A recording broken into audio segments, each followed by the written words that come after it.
은혜를 얻기 위하여라는 제목으로 같이 함께 말씀 나누었으면 좋겠습니다. 우리 오늘 말씀 시작하기 전에 우리 말씀 한 구절 먼저 읽고 말씀을 시작해 보도록 하겠습니다. 우리 같이 한 목소리로 말씀 읽어보도록 하겠습니다. 같이 읽어보겠습니다. 시작. 그러나 우리에게는 하늘로 올라가신 위대한 대제사장이신 하나님의 아들 예수가 계십니다. 그러므로 우리는 우리가 고백하는 신앙을 굳게 지킵시다.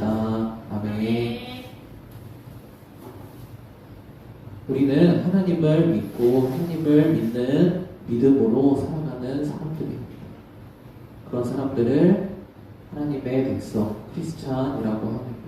우리가 하나님을 믿고 따라갈 수 있는 이유에 대해서, 우리의 믿음의 이유에 대해서 성경은 잘 이야기를 해주고 있습니다.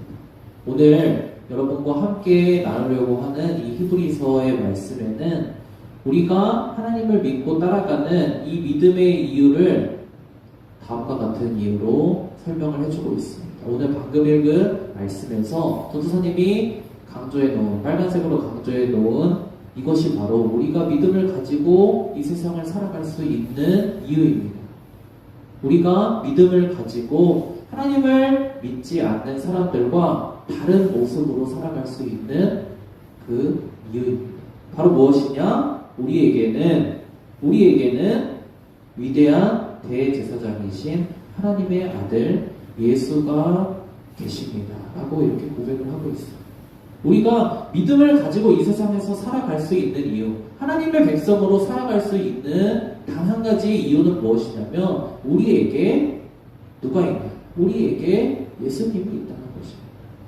우리에게는 누가 있다? 하늘로 올라가신 이 땅 가운데서 우리에게 필요한 모든 그 하나님의 놀라운 계획들을 다 성취하시고 하늘로 올라가셔서 이제는 우리의 대제사장으로서 우리를 하나님 앞으로 인도하고 계시는 예수님이 계시기 때문에, 예수님이 저와 여러분들의 마음 가운데 예수님이 계시기 때문에 이제는 우리가 믿음을 가지고 살아갈 수 있는 그런 사람들이 되었다는 것입니다. 되었을 뿐만 아니라 이제는 우리가 그러한 믿음의 사람으로 실제적으로 살아갈 수 있다는 거예요. 누구 때문에? 나 때문에가 아니에요. 예수님을 믿기로 결정한 나 때문에가 아니라 예수님 때문에. 우리 가운데로, 우리가 예수님을 믿기로, 우리가 예수님을 영접했을 때 우리 가운데로 들어오신 그 예수님이 우리와 함께 계시기 때문에, 우리가 예수님을 소유한 사람들이 되었기 때문에 이제는 우리가 믿음으로 살아갈 수 있는 존재가 되었다는 것입니다. 그렇다면 예수님은 어떠한 분이시기에 우리가 예수님이 우리와 함께 하신다는 이 이유 하나만으로 우리가 믿음을 가지고 살아갈 수 있냐? 오늘은 말씀을 통하여서, 히브리서 4장 말씀을 통하여서 예수님은 어떠한 분이신가에 대해서, 그리고 이러한 예수님을 믿는 우리는 그럼 이러한 예수님을 믿으면서 어떻게 반응을 해야 되냐? 어떻게 행동을 해야 되냐? 이거에 대해 말씀을 한번 나눠봤으면 좋겠습니다. 첫 번째는 무엇이냐? 예수님은 어떠한 분이시냐면 우리와 동일한 어려움, 동일한 시험을 당하신 분이시라는 것입니다. 우리 다음 구절 말씀 같이 한번 읽어보도록 하겠습니다. 우리 같은 구절 말씀을 이 두 가지 포인트로 나누어서 한번 살펴볼 텐데, 첫 번째는 이것입니다. 전도사님이 어디에 빨간색으로 쳐놨는지를 잘 구분해서 읽어보시기 바랍니다. 첫 번째 한번 같이 읽어보겠습니다. 시작. 우리의 대제사장은 우리의 연약함을 동정하지 못하시는 분이 아닙니다. 그는 모든 점에서 우리와 마찬가지로 시험을 받으셨지만 죄는 범하지 않으셨습니다. 아멘. 우리에게 있는 대제사장, 예수님은 어떠한 분이시냐? 첫 번째로 우리와 동일한 시험을 받으신 분이에요. 더 쉬운 말로 이야기하자면 뭐냐면 우리와 우리의 삶의 자리와 같은 자리에서 예수님이 동일한 고통, 동일한 어려움, 동일한 시험거리를 다 겪으시고, 그리고 이제는 그 모든 문제를 해결하시고 하늘로 올라가신 분이시라는 거예요. 여러분들이 요즘 세상을 살아가다 보면 이러한 얘기를 많이 할 거예요. 공감을 잘해줘야 된다. 사랑을 많이 해야 된다. 여러분과 함께 살아가는 사람들을 많이 공감해 주십시오. 많이 사랑해 주십시오. 많이 이해해 주십시오. 그래서 유행했던 프로들이 많이 있잖아요. 상처를 입고 이렇게 어려워하는 이렇게 아이들을 이렇게 상담해 주면서 그 아이들의 마음을 잘 들어줘야 됩니다. 좋아요. 너무나 좋습니다. 너무나 필요한 얘기입니다. 그런데 문제는 무엇이냐면 그거를 못한다는 거예요. 그걸 여러분 아셔야 돼요. 그걸 못해요. 공감해주고 사랑해주고 들어주고 하는 것을 다 하면 좋아요. 하면 좋다는 거는 누구나 다 알아요. 근데 실질적으로 우리의 삶의 자리에서 우리가 어려운 이유가 무엇이냐? 우리의 삶의 자리에서 우리가 문제가 발생하는 것이 무엇이냐면 그걸 못한다. 공감을 못해요. 사랑을 못해요. 다른 사람의 이야기를 들어주질 못해요. 왜냐? 방금 읽은 성경 말씀에 나오고 있습니다.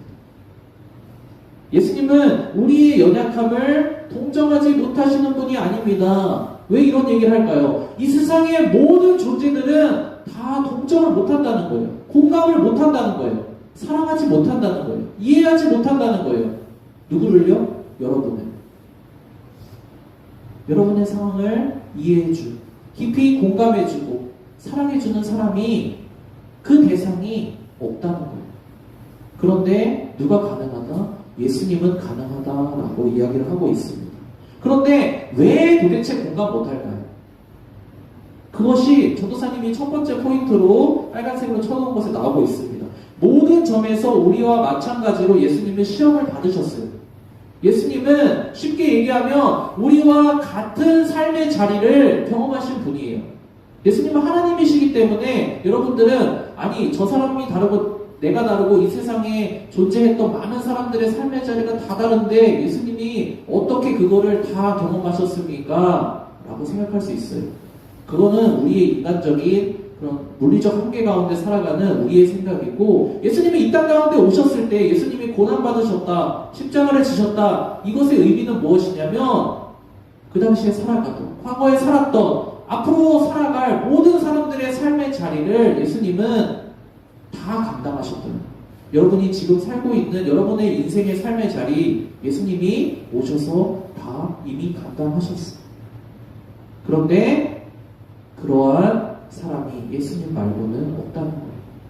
여러분, 사람들이 다른 사람들을 공감하지 못하기 때문에 사랑하지 못하기 때문에 이해할 수 없다라고 이야기를 했어요. 전도사님이 지난 주간에 우리 지난주 예배 마치고 이렇게 병원 가서 이제 수술을 받고 왔어요. 전도사님이 이렇게 사실 간단한 수술이에요. 참 이렇게 말하는 것 자체가 굉장히 민망합니다. 물론 이렇게 장기를 이렇게 잘라냈기 때문에 통증과 어려움이 있지만 그래도 다른 여러 사람들, 큰 수술을 받는 사람들에 비해서는 굉장히 간단한 수술이에요. 그럼에도 불구하고 전도사님이 이렇게 병원에 들어가서 아 이게 사람이란 게 이런 존재구나라는 것을 이렇게 돌아보면서 깊이 이렇게 안타까움을 느끼고 회개한 부분이 있습니다. 무엇이냐면 우리 이제 돌아가신 어머니가 이 세브란스에서 오래 계셨잖아요. 암투병 때문에. 근데 이렇게 많이 몸이 힘드실 때 제가 이렇게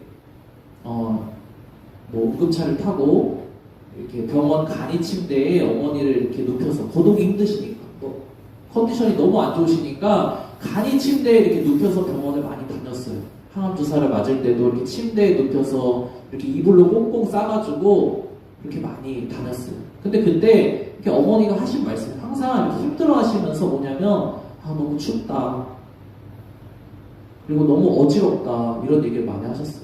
근데 저는 그때 어떤 생각을 했냐면 아니 이렇게 이불로 여러 가지로 이렇게 뭐 발부터 이렇게까지 이렇게 꽁꽁 싸매고 이렇게 따뜻하게도 해드리고 그리고 이렇게 어떻게 보면 내가 할 수 있는 최대한의 선에서 이렇게 편안하게 모신다고 하는데도 왜 이렇게 힘들어 하실까? 춥다고 하실까? 어지럽다고 하실까? 근데 제가 그걸 어떻게 느꼈냐면 이게 꼴랑 병실에서 이제 수술방으로 침대에 누워서 이동을 해요. 그런데 춥더라고요. 이불을 덮었는데도 춥더라고요. 그리고 그거 잠깐 이동하고, 한 5분 정도 거리 이동하는데, 침대에 누워서 가니까 어지럽다. 그걸 보면서, 아, 사람이 이런 존재예요. 사람이 다른 사람의 삶의 자리에 들어가 볼 수가 없어요. 그렇기 때문에, 아무리 가족이라도, 아무리 사랑하는 사람이라도 이해해 줄 수가 없어요. 그리고 더 심각한 문제는 무엇이냐면, 가족도 그래요. 그렇다면 여러분들이 앞으로 삶의 자리에서 만나게 되는 남들은 어떨까요? 여러분들의 삶의 자리를 들어가 보고 싶어 하지도 않아요. 여러분, 앞으로 힘든 일이 있을 때 여러분들이 입버릇처럼 이야기를 할 거예요. 네가 내 상황이 되어봐라. 네가 내 상황이면 내가 얼마나 힘든지 알 텐데, 네가 내 상황이면 내가 왜 이렇게 행동하는지 알 텐데, 이러한 말들을 많이 하고 생각도 많이 할 거예요. 근데 뭐냐면 이 시대는 죄악으로 더 악해지는 이 시대는 뭐냐? 예전에는 그렇게 하려는 신용이라도 했어요. 아, 내가 이해해주지 못해서 미안합니다. 내가 공감해주지 못해서 미안합니다. 하지만 앞으로는 어떻게 되냐? 지금은 어떠냐? 내가 왜 당신의 자리에 들어가서 이해를 해야 합니까? 내가 왜 당신을 이해해야 됩니까? 내가 왜 당신을 공감해야 됩니까? 나는 당신의 삶의 자리로 들어가서 당신과 함께할 생각이 없습니다. 라고 이야기하는 시대가 이미 와버렸어요. 우리는 이러한 시대 가운데 살아가고 있어요. 그렇기 때문에 사람들은 성경에서 이야기하는 것처럼 어떻게 되냐? 갈수록 사랑이 없어지고, 갈수록 공감받을 수 없고, 갈수록 이해받을 수 없고, 그렇기 때문에 홀로 고립되어서 가족도 필요 없다, 친구도 필요 없다, 사랑하는 사람도 필요 없다, 나를 이해해주고 공감해주는 사람이 없다, 나 그냥 나 혼자 내가 하고 싶은 대로 살아가다가 내 인생을 마무리하겠다. 갈수록 우리의 분위기가 이렇게 되어버리는 거예요. 왜 그런다고요? 우리의 삶의 자리에 들어올 수 있는 사람이 없기 때문에. 근데 예수님은 어떠한 분이시냐? 성경에서는 이 세상의 모든 존재는, 이 세상의 모든 사람들은 다 그렇게 될지라도 단 한 분만은 그러지 않으신 분이 있다라고 이야기를 해주고 있어요. 예수님은 이러한 분이시라고 이야기를 해주고 있습니다. 예수님은 여러분의 연약함을 동정하지 못하시는 분이 아닙니다. 공감하지 못하시는 분이 아닙니다. 왜 하실 수 있냐? 예수님은 이미 여러분의 삶의 자리에서 여러분보다 여러분의 삶을 더 경험하시고 이해하고 계시다고 이야기를 하고 있어요. 여러분이 좀 답답한 마음이 있는 사람이 있을 거예요. 내가 지금 이렇게 어려움이 있는데, 내가 이렇게 힘듦이 있는데, 왜 이 세상의 모든 사람들은 나를 이해해주지 못할까?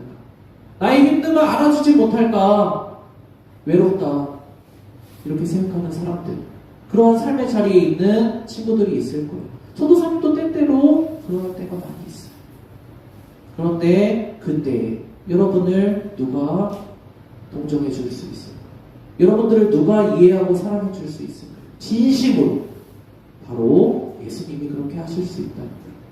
예수님은 여러분들의 삶의 자리에 들어가서 여러분들의 어려움을 예수님은 다 겪어보셨어요. 그래서 여러분들을 진심으로 이해하고 사랑해 주실 수 있어요. 바로 예수님 단 한 분만이 그렇게 해주실 수 있다는 거예요. 자, 두 번째로 우리 같은 구절 말씀을 다른 포인트로 한번 보도록 하겠습니다. 우리 두 번째 같이 한번 읽어보도록 하겠습니다. 같이 읽어보겠습니다. 시작. 우리의 대제사장은 우리의 연약함을 동정하지 못하시는 분이 아닙니다. 그는 모든 점에서 우리와 마찬가지로 시험을 받으셨지만 죄는 범하지 않으셨습니다. 아멘. 공감하지 못하고 사랑하지 못하고 이해하지 못하는 이유, 사람들이 갈수록 차갑게 냉랭해지는 이유가 첫 번째는 그 삶의 자리를 경험해 볼 수가 없기 때문이다라고 이야기를 했어요. 그 상황을 모르면 이해할 수가 없어요. 우리 흔히 말하는 티기 때문에가 아니에요. 그냥 모든 사람이 그렇게 되는 거예요. 그 삶의 자리를 들어가고 경험해 볼 수가 없기 때문에. 두 번째는 무엇이냐면 사랑하고 공감하고 이해해주지 못하는 이유. 우리는 그렇게 해야 됩니다. 이 세상에서 많이 이야기하지만 많이 사람들이 이야기하는 이유는 무엇이냐면 그것이 없기 때문이에요. 이 세상에 그런 것이 없어요. 없기 때문에 사람들이 해야 됩니다 많이 이야기하는 거예요. 두 번째 이유는 무엇이냐면 방금 읽은 말씀처럼 예수님은 우리와 똑같은 자리에서 시험을 받으셨어요. 그런데 하나를 더 얘기하고 있어요. 시험을 받으셨지만 죄는 범하지 않으셨습니다 라고 이야기하고 있어요. 사람들이 사랑하지 못하는 이유, 이 세상 가운데서 그냥 발에 걸려 엉켜 넘어지면서 뒹구는 이유가 무엇이냐면 사람들은 그런 어려운 가운데서 서로에게 죄를 범하기 때문에, 죄 가운데서 힘들고 힘겹고 어렵게 살아가기 때문에, 사람들은 다른 사람들을 내가 좀 이해해주고 싶어도 내가 여력이 안 돼요. 내가 그 시험을 이겨낼 수 있는 능력이 없어요. 나도 힘들어요. 내가 사랑하는 부모님이 아무리 아파서 내가 대신 아파주고 싶고 대신 도와주고 싶고 뭘 아무리 해주고 싶어서 울고불고 발버둥을 쳐도 내가 해줄 수 있는 게 없다고요. 여러분, 내가 해줄 수 있는 게 없어요. 밤잠을 못 자면 내가 피곤하고, 내가 해야 될 일들이 있는데 그걸 못하면 내가 힘들고, 다른 모든 사람들이 불평불만하고 어렵다 하면은 내가 힘들어서 자빠질 수밖에 없는 것이 인생이에요. 여러분도 마찬가지예요. 내가 그것을 극복하고 이뤄내보고 싶지만 내가 그러한 능력이 없으면 내가 먼저 넘어질 수밖에 없다고요. 내가 넘어져서 그 가운데서 허우적거릴 수밖에 없어요. 그러다 보면 우리가 미워하게 되고 짜증내게 되고 그 가운데서 죄를 범하게 되고, 죄를 범했기 때문에 죄책감에 시달려요. 더 어려운 이러한 일들이 반복되게 되는 거예요. 그런데 예수님은 여러분들과 같은 그러한 어려움의 삶의 자리를 경험하셨는데, 그러한 시험거리가 가득한 생애 가운데 살아가셨는데, 예수님은 어떠한 분이시다? 우리처럼 같이 그 가운데서 그냥 걸려 넘어져서 늪에 빠져서 허우적거리신 분이 아니라 그러한 문제 가운데서 예수님은 승리하신 분이라는 거예요. 예수님은 이것이 다른 거예요. 여러분, 공감해준다고 나도 아픕니다, 나도 이러한 어려움이 있습니다, 한 3-4 사람이 모여서 카페에 갔다라고 생각을 해보세요. 여러분들 친구하고 나 집에서 힘들어, 부모님이 나 힘들게 해 하면서 서로 같은 주제의 이야기를 이야기한다라고 해보세요. 근데 그거 1시간만 해보세요. 힘들어요. 왜 힘들까요? 다 그냥 실패한 얘기만 서로 하고 있으면 힘들어요. 해결이 안 되거든요. 다 실패한 사람들, 다 넘어진 사람들, 다 죄 가운데 있는 사람들이 모여서 그것에 대해서 같은 주제에 대해서 얘기하고 한다고 공감이 되고 사랑이 되고 이해가 되는 곳이 아니에요. 해결이 없는 곳에, 승리가 없는 곳에는 지친 감정만 남게 돼요. 그러다 보면 다른 대상을 탓하게 되고 다른 대상을 미워하게 되고 더 어려움이 반복되게 되는 거예요. 근데 예수님은 그러한 분이 아니시죠. 예수님은 우리와 동일한 어려움을 겪으셨지만 어떠셨다고요? 예수님은 그 가운데서 승리하시고 죄를 범하지 않으시고 이겨내셨다. 예수님은 2가지를 하신 분이십니다. 여러분의 삶의 자리를 다 경험하셨고, 그리고 그 가운데서 우리는 하지 못한 승리를 예수님은 경험을 하신 거예요. 이미 십자가에서 승리하시고 하나님 보좌 우편으로 이미 올라가 계세요. 그렇다면 우리는 어떻게 해야 될까요? 우리 오늘 마지막 9절의 말씀입니다. 그렇다면 우리는 어떻게 해야 될까요? 예수님이 이러한 분이시고 우리는 이러한 예수님을 믿고 따라가겠다고 결정을 했는데, 그렇다면 우리는 어떻게 해야 예수님을 믿는 믿음의 이득을 볼 수가 있는 것일까요? 어떻게 하면 우리는 예수님을 믿는 믿음으로 우리도 예수님처럼 이러한 어려움의 삶의 자리 가운데서 허우적거리는 것이 아니라 이겨서 일어날 수 있을까요? 우리 오늘 마지막 9절 말씀에서 이렇게 해라 라고 이야기를 해주고 있습니다. 같이 한번 오늘의 마지막 9절 말씀이 같이 한 목소리로 크게 읽어보도록 하겠습니다. 같이 읽어보겠습니다. 시작. 그러므로 우리는 긍휼하심을 받고 때를 따라 돕는 은혜를 얻기 위하여 은혜의 보좌 앞에 담대히 나아갈 것이니라. 아멘. 예수님은 어떤 분이시나요? 여러분을 이해하고 사랑하고 공감해 주실 수 있는 분이에요. 왜냐? 여러분과 같은 어려움을 완벽하게 겪으셨고, 그리고 그 가운데서 넘어져 버린 것이 아니라, 해결할 수 있는 능력이 없는 것이 아니라 이겨내셨다고. 그리고 하늘 보좌 우편으로 올라가셨어요. 그렇다면 우리는 예수님을 향하여서 어떻게 해야 될까? 우리 방금 읽은 구절에서 이야기를 하고 있습니다. 여러분은, 예수님을 믿는 여러분은 예수님 앞에 나아가서 예수님의 긍휼을 받으십시오 라고 이야기를 하고 있어요. 예수님이 여러분을 불쌍히 여겨주시는 것을 가서 좀 받으라는 것이에요. 그리고 예수님께 나아가서 무엇을 받냐? 예수님의 긍휼을 받을 뿐만 아니라, 예수님의 공감, 이해, 사랑을 받을 뿐만 아니라, 예수님께 나아가서 예수님이 여러분에게 필요한, 여러분이 어려운 가운데 있을 때 필요한 그 때를 따라 돕는 은혜를 예수님께 나아가서 받으라고 이야기를 하고 있어요. 예수님을 믿는 사람들은 앞으로 어떻게 삶을 살아야 된다고요? 나를 알아줄 수 있는, 나를 도와줄 수 있는 그 유일한 한 분이 예수님이시라는 것을 믿고, 예수님께 나아가서 예수님 저를 불쌍히 여겨주십시오, 예수님 저에게 긍휼을 베풀어 주십시오, 예수님 앞에 나아가서 그걸 해줄 수 있는 예수님 앞에 나아가서 예수님의 긍휼을 받아야 된다. 그리고 두 번째, 예수님 제가 지금 이러한 어려움 가운데 있습니다. 예수님 제가 해결할 수 없는 이러한 시험 가운데 있습니다. 저에게 은혜를 베풀어 주십시오. 도와주십시오. 이때에 필요한 도움을 저에게 공급해 주십시오 라고 구해야 된다. 때를 따라 돕는 은혜를 얻기 위해서 예수님 앞에 나아가서 구해야 된다는 것이. 우리는 예수님을 믿는 사람으로서 이제는 예수님 앞에 담대하게 그렇게 나아갈 수 있다. 하나님 앞에 예수님과 함께 담대하게 나아가서 여러분들이 이제는 다른 어느 곳에서는 받을 수 없는 그러한 불쌍히 여김을 받을 수가 있고, 불쌍히 여김만 받는 것이 아니라 그러한 불쌍한 상황에서 일어날 수 있는 능력과 힘과 해결책을 얻을 수가 있다.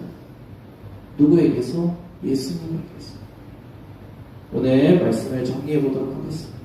오늘 말씀을 통하여서 이 세상 가운데서는 우리가 겪는 어려움을 이해해 줄 수 있는 대상도 없고 해결해 줄 수 있는 대상도 없다는 것을 말씀을 통해서 확인해 봤습니다.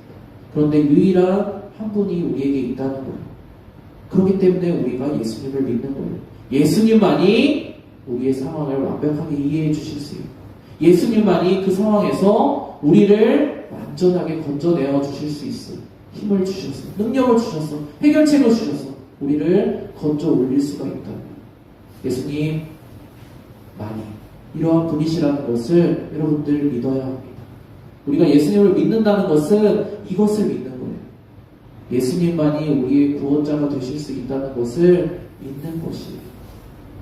그냥 믿습니다 만 하고 또 힘든 자리에 들어가서 왜 내 인생은 이럴까? 왜 나만 이렇게 힘들까? 힘들어하는 것이 아니라 믿었다면 이제는 예수님 앞에 여러분들이 나아가시기 바랍니다. 이 시간 잠깐 5분 정도 기도하겠습니다. 어떻게 기도하냐면, 예수님 제가 제 문제를 가지고 예수님 앞에 나아가겠습니다. 이러한 문제 가운데, 시험 가운데 있는 저를 불쌍히 여겨주십시오. 저를 긍휼의 눈으로 바라봐 주십시오. 그리고 저에게 제가 회복할 수 있는, 일어날 수 있는, 해결할 수 있는 저의 때에 맞는 은혜를 공급해 주십시오. 두 가지 넣고 기도하겠습니다. 예수님 저를 긍휼히 여겨주세요. 그리고 저를 도와주세요. 예수님 저를 긍휼히 여겨주세요. 그리고 저를 도와주세요. 저에게 은혜를 베풀어 주세요. 그러면 제가 예수님 믿고 일어서겠습니다. 이 시간 여러분의 인생 가운데 있는, 지금 여러분을 어렵게 하는 그 시험을 놓고 예수님의 보좌 앞으로 담대히 나아가도록 하겠습니다. 같이 5분 정도 기도하고 말씀 마치도록 하겠습니다. 같이 기도하겠습니다.